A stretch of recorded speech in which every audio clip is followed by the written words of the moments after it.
The wrong name doesn't ruin a channel, but an overly narrow one can certainly limit your growth. A lot of people freeze at this point because they think that choosing the wrong channel name is dangerous.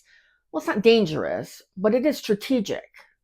Hey, I'm Tab from Unretired AF Podcast, and this is our creator channel where we help people over 60 get started on YouTube. And today we're going to be talking about how to select the right name for your YouTube channel. So let's get started. I know for a lot of new YouTube creators, this is one of the decisions that causes them to freeze up and waste a lot of time. So I want to go over at least some things that you can do to help minimize that pain and get that decision made, because that's really, really important, because you can't really move forward without it. So the first thing I want to talk about is don't choose a trendy name. It's really important that you don't choose something that's going to box you in later on, or something that's overly specific so that you can't branch out into other things. So it's good to have more of a broad a broad name rather than something specific. You're going to want to think in terms of themes, not topics. Like, for instance, you wouldn't want to start a channel that was like the secrets of Medicare, because that would be very broad. That would keep, every single video that you did would have to be about Medicare. But you may want to do something about life after 60. That would encompass Medicare and a lot of other topics and would give you a lot of room. That was what we did when we chose our name. I mean, we wanted something that reflected people over 60 who were still working. So that's where we came up with the unretired part. But we wanted it to be a little spicy. We wanted it to have a little edge. So we put the AF at the end because it gave a little edge to it that we liked, that we wanted.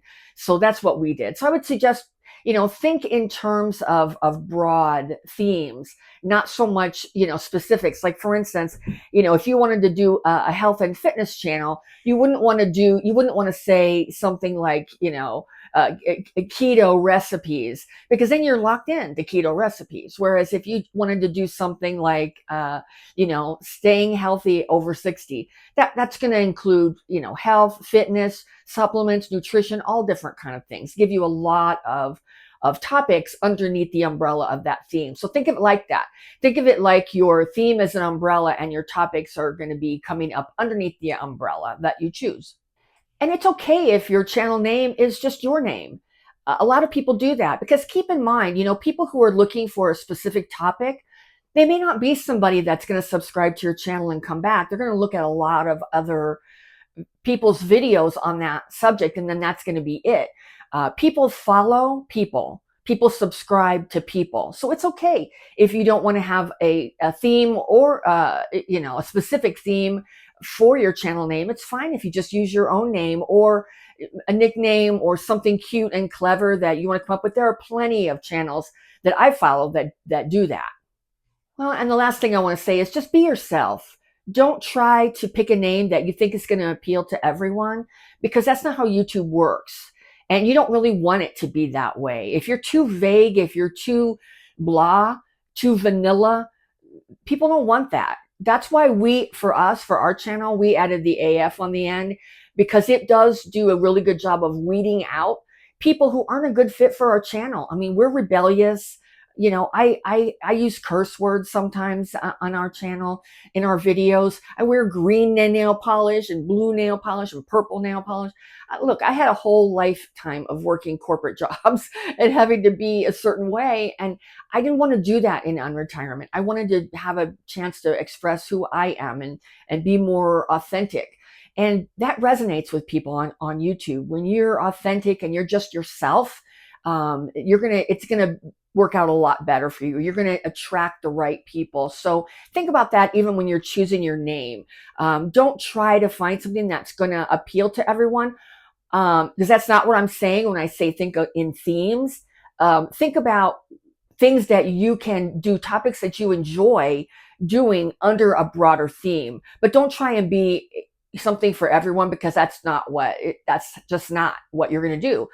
Like, think about who your audience is. Like, for us, there are a lot of high-end retirement channels that are talking to people who are high net worth individuals. That's not our channel. That's not who we are. We're very middle class. We're we're not poor. We're not, we're not doing like van life, because we know that's a big thing now with a lot of retirees. That's not us either. We're middle class. So we try to be sort of middle class and sort of a little bit rough around the edges, a little rebellious. That's who we are. And so that's the theme that we have, because it's comfortable for us. So don't do something and don't choose a name that isn't going to be true to who you are, because you're going to get really, really bored of making content under that theme that you don't like. So be really, really careful to be honest with yourself and pick something that you're not going to mind doing. Because, I just looked today, and my husband and I have done 253 videos for our channel, and we're not bored yet. So that's a good indication that we picked the right theme for us. So I would suggest do the same. So the takeaway from this episode is, find a name that you can grow into, and not one that you're going to quickly outgrow. And also find a name that is authentic to who you are. Don't try to please everybody, because you're not going to. Yeah, that just doesn't work on YouTube, and people will recognize that there are millions and millions and millions of people watching YouTube. And now with YouTube, they're doing closed captioning or captioning videos in dozens of different languages now. So if you're doing a topic that's interesting to people all over the world, they're going to translate it. And not only are they doing the captioning, but they're actually doing some kind of CGI on the mouth to make the words match up in your voice. That's just crazy. So don't worry about it. Even if it seems like you don't think you're going to have enough people, you'd be surprised how many people are also going to be interested in the same things that interest you. So that's my takeaway from this episode. So before we go, I just want to let you guys know, if you want some help, and you're looking to take the next step.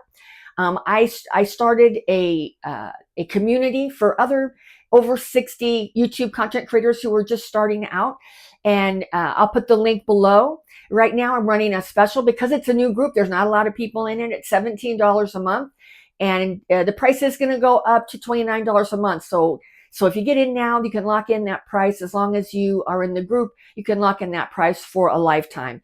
And in the group, I'm going to do group coaching once a week. So right now, if you get in it, it's going to be like private coaching, because you may be the only one in there. So, but if you don't want to go that route and you're interested and you want to get my guides, they're $17. The link's in the description for that. And if you want something that's more personal, I also do one-on-one coaching, and the link is in the description for that too. So thank you so much, and I look forward to seeing you on the next video.